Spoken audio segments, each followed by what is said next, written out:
The Kanto Gym Leaders. They're some of the most well-recognized and most used characters in Pokemon history. For the 8-year-old kid getting to play for the first time, their difficulty is great, and some battles tend to get quite difficult if you don't have a well-rounded team. However, once you play through the games a time or two, and you're like me who seeks challenges in games, you'll quickly realize that they aren't hard enough for us. Whether it's the fact that you can sweep Brock and he has no coverage against Bulbasaur or Squirtle, or the fact that most late-game gyms have unevolved and duplicate Pokemon. Seriously, like, the 8th gym has 2 Rhyhorns. One's level 50, by the way. And of course, a lack of any strategic moveset. Not to mention, some of the levels of the Pokemon don't make any sense, and most gyms have a huge gap between their ace Pokemon and the first one they send out. So that's why in this video, we are going to upgrade the Kanto Gym Leaders to have better Pokemon, movesets, and strategies they can use to give us Pokemon fans more of a challenge if we go through the games again. Also, if you end up enjoying this video at all, please consider subscribing to become part of our new and growing community, and so that you don't miss more of these awesome videos. Now, let's look at some guidelines we will use in this video. Don't make the game too hard.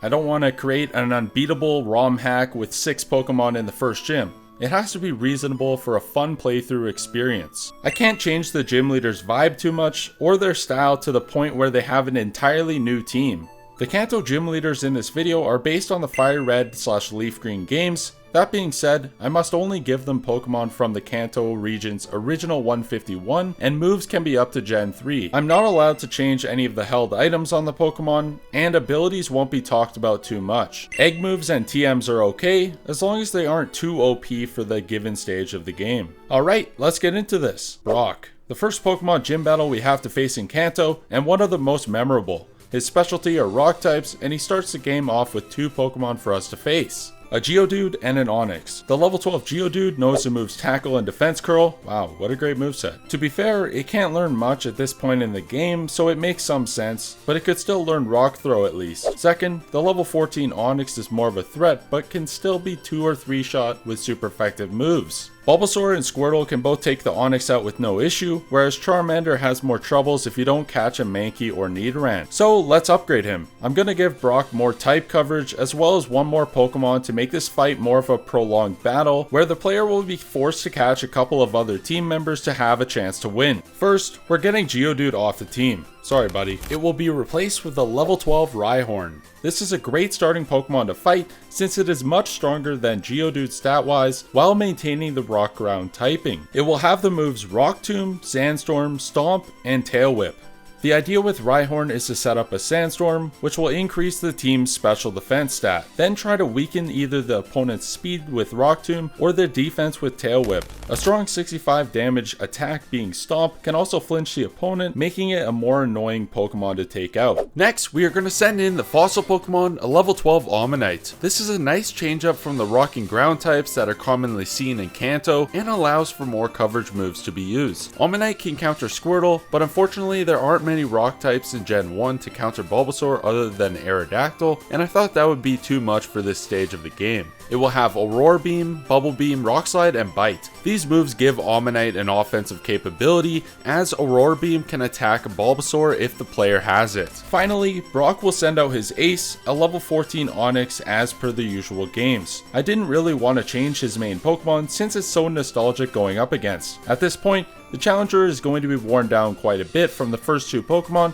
so Onix makes sense to close this battle. It will have Screech, Rock Slide, Bind, and Dig for its moveset. This is not much of a change from its original moves, but it is a huge upgrade with Rock Slide and Dig, both hard-hitting stab moves. So here's the final team, which I believe will work well as a challenging start to the game for all of the starters, while being pretty balanced and beatable. The next gym is Misty's Water Gym. Of course, she manages to have 2 Pokemon from the same evolutionary line when there are so many amazing water types to choose from in this game. Even her own gym trainers have 3 different types of water Pokemon other than the Staryu line, so she's gonna need some work. Her opening Pokemon Staryu doesn't cause much trouble. However, her ace Starmie is actually a pretty memorable fight and can deal some huge damage, but still lacks good moves. With only 2 pure water Pokemon, she lacks type diversity, which is also seen in her movesets. We're gonna start her off with a level 19 Psyduck, just like in the anime, but instead of always having a headache, it'll actually be useful with the moves Confusion, Disable, Water Pulse, and Rain Dance. Just like in Brock's gym, the lead Pokemon will set up a weather condition that will benefit the entire team. Psyduck's 3 other moves are basically a theme of trying to mess up the other Pokemon, with Disable being able to disable other moves, Water Pulse has a chance to confuse and does a huge amount of damage, and Confusion can also confuse the other Pokemon while being a Psychic type move, which can help against early game poison types. Next up, Misty will send out a level 19 Horsey, which will have the moves Dragon Breath, Water Pulse, Smokescreen, and Hidden Power Fire. Horsey is going to do its best to chip down the opponent's health while being super fast with its ability Swift Swim, and its move Hidden Power with the fire typing will surprise grass types fighting it. Next, a level 20 Gyarados. Come on, Magikarp evolves at level 20, and you're gonna tell me this isn't perfect for the second gym? It will have the moves Bite, Water Pulse, Leer, and Twister. It will mainly be used for its Intimidate ability, then to bite down some of the grass threats on the opponent team, as it can resist grass with its secondary flying type. After that, her ace remains the same, with a level 21 Starmie. It will have Water Pulse, Recover, Toxic, and Minimize. Starmie will try to use Toxic and then use Minimize to raise its evasion by 2 stages. After it takes a couple hits, it could recover and do it all again. This makes it one of the most annoying Pokemon in the entire game,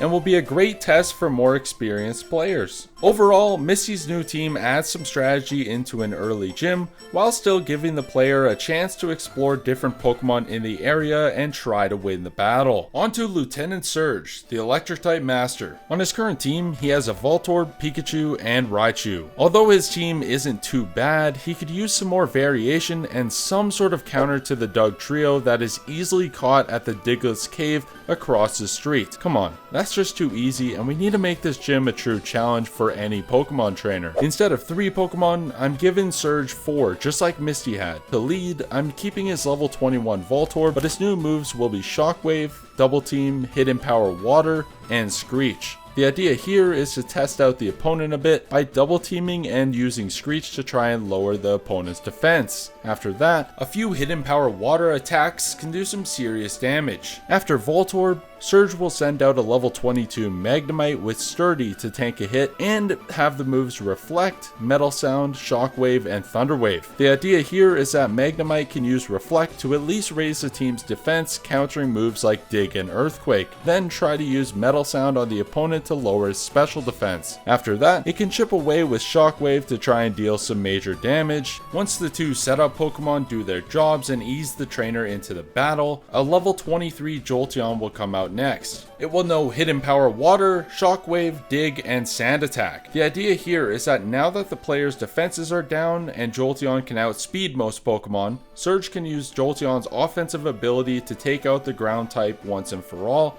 and Hidden Power Water will do that. Finally, his ace will remain the exact same, with a level 24 Raichu that knows the moves Shockwave, Double Team, Hidden Power Water, and Brick Break.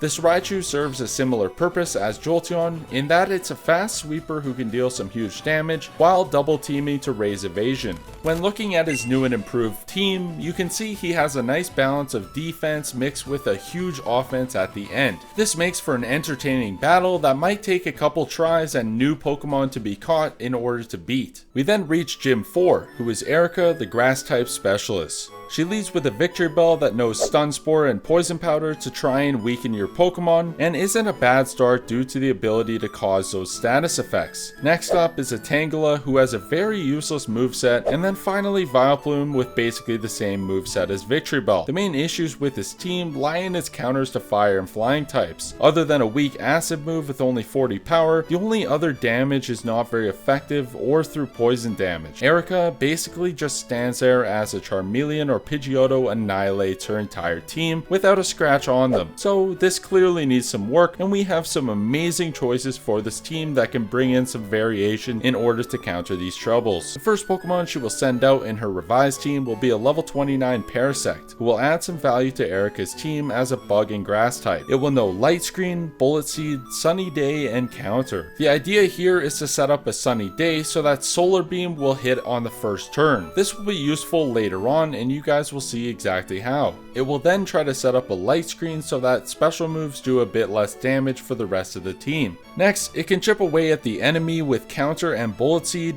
two strong moves for most Pokemon that it can expect to face. The next Pokemon to come out will be a level 29 Victory Bell with Solar Beam, Reflect, Toxic, and Sludge Bomb. Its role will be to help set up a Reflect and Toxic, then fire off instant Solar Beams with the help of a Sunny Day still up from Parasect, as well as Sludge Bomb as a strong stab move. This will hopefully weaken the challenger a bit for the flying or fire types they brought in. After the Victory Bell goes down, a level 29 Exeggutor with the moves Ancient Power, Synthesis, Leech Seed, and Solar Beam will appear. Now that both of the Pokemon that were leading have done some damage, Exeggutor's job is to take a hit while being able to take out fire and flying types with its egg move Ancient Power, which is a great option for it to have. Finally, Erika sends out her last Pokemon and her original ace, a level 30 Vileplume. It will know the moves Sleep Powder, Leech Seed, Sludge Bomb, and Giga Drain. As the Sunny Day has most likely worn out, we will switch to Giga Drain to deal some damage and be able to heal as well. And we also have one final strategy to use. Vileplume will put the opponent to sleep with Sleep Powder, then we are able to fire off a Leech Seed and spam Giga Drain or Sludge Bomb for damage, repeating this process until it goes down. Ideally, this can counter most Pokemon in an annoying final fight of this gym while still allowing for the challenger to have a chance. I'm happy with how Erika's team turned out, and I think it counters the flying and fire types while still allowing for them to have a good chance and introducing a couple of awesome Pokemon that were neglected in the games originally.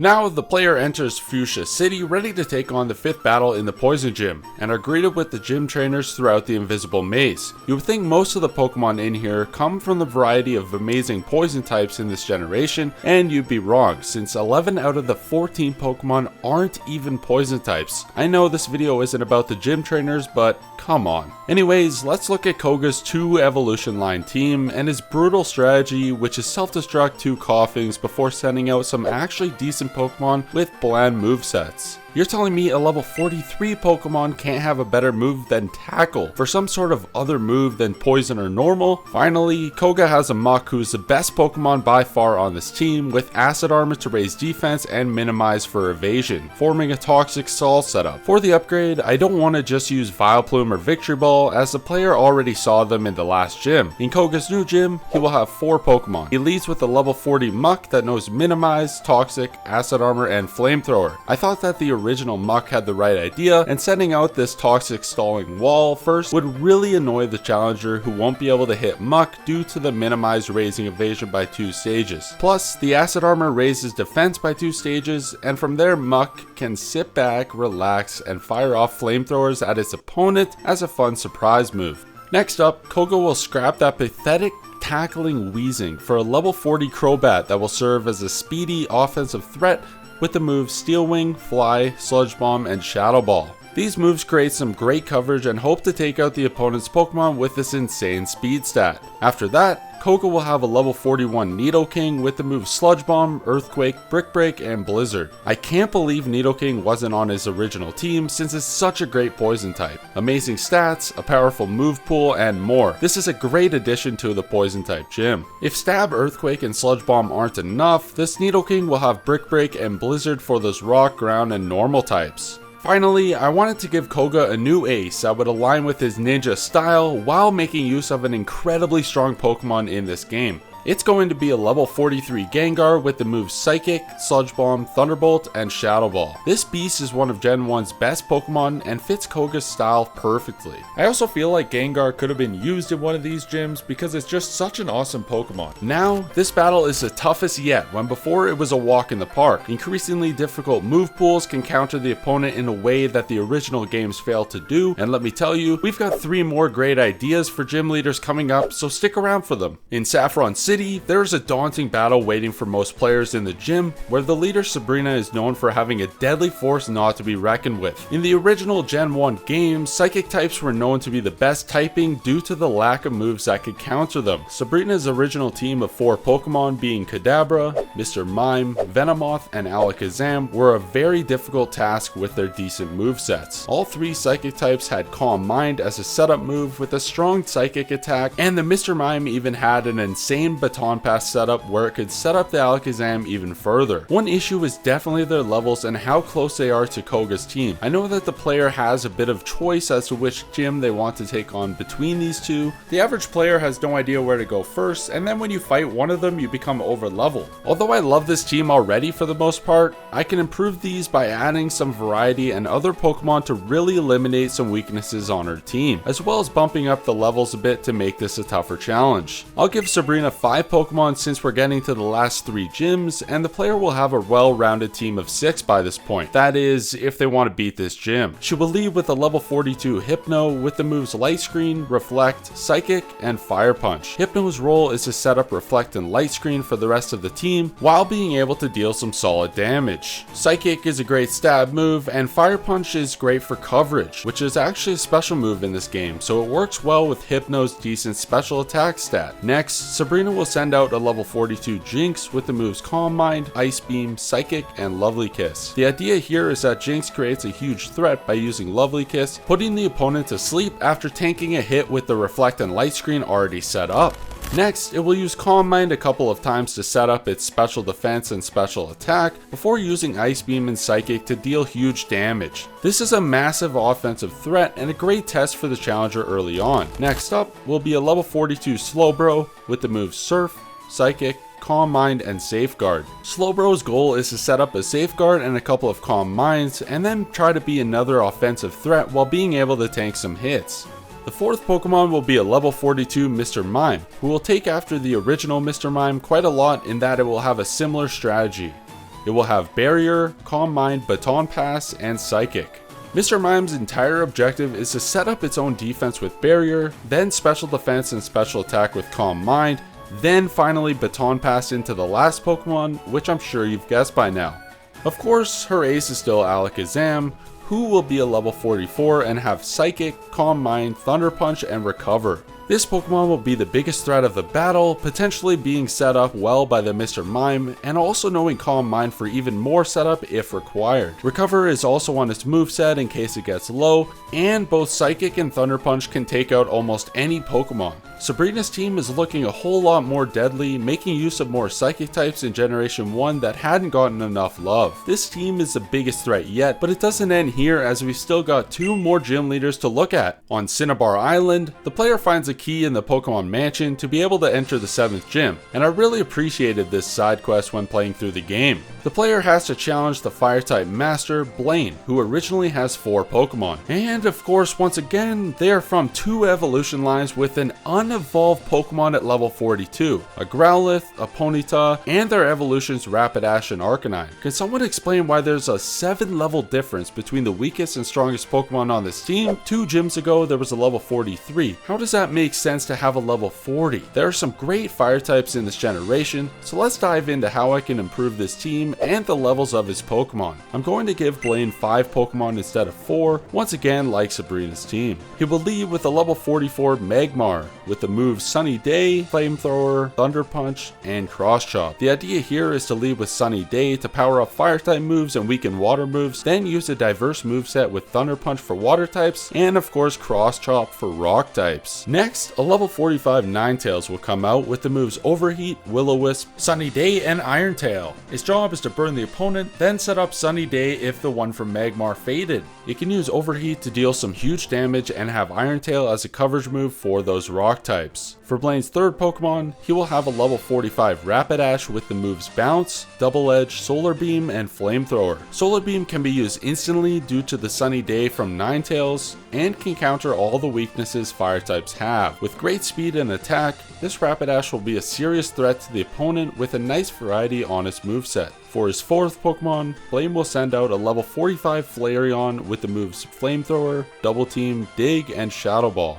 Flareon is a great addition for its speediness and double teams, as well as its coverage with a decent moveset. Finally, Blaine's ace comes out, which is still Arcanine, who is level 47 with the moves Crunch, Flamethrower, Aerial Ace, and Iron Tail. This offensive beast will be the player's last challenge and will benefit from its insane stats to try and finish the battle. Overall, Blaine's new team is a much larger threat than it was originally, with the 2 unevolved and low-level Pokemon making no sense at all for such a late gym. Adding in some awesome fire types from this region, and you've got yourself a hot battle on your hands that needs some strategy to beat. Finally, the player enters the last gym and it is revealed that Giovanni is the leader.